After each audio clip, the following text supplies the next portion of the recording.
Without relying on any technology, on any mentors, or any Avenger, all he had was his trusty spider sense and web-slinging abilities to fight his enemies.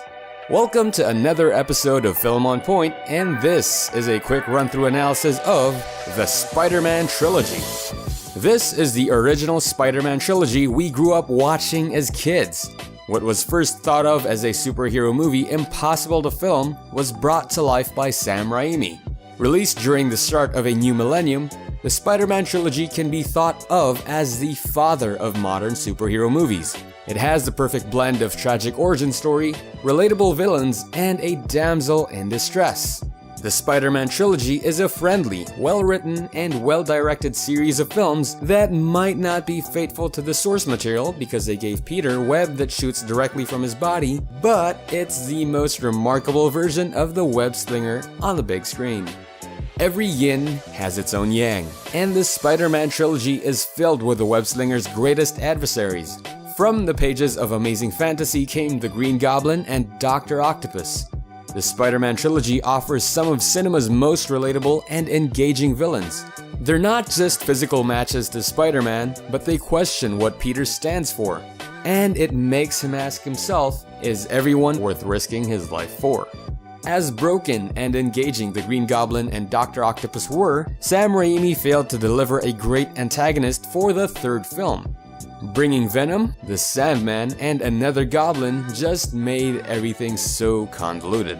And luckily, they scrapped the idea of bringing in the Vulture as well.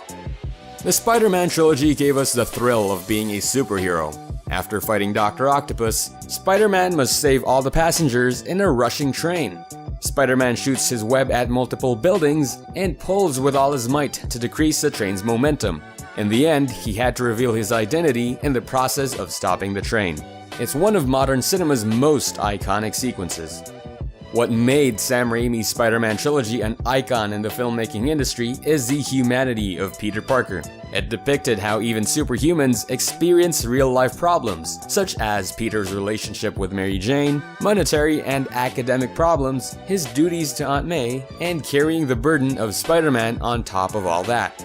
Raimi's vision of Spider-Man doesn't just revolve around his web shooters and wall climbing abilities, it's the Peter Parker within, the boy underneath the mask. What seems to be a hero, a strong symbol of hope, is just a simple kid who has his own struggles.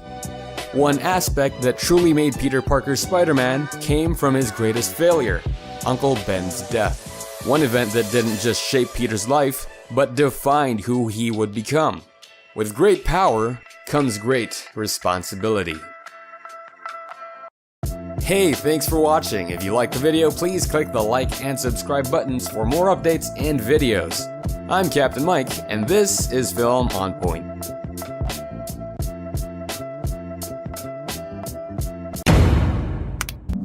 FG Studios.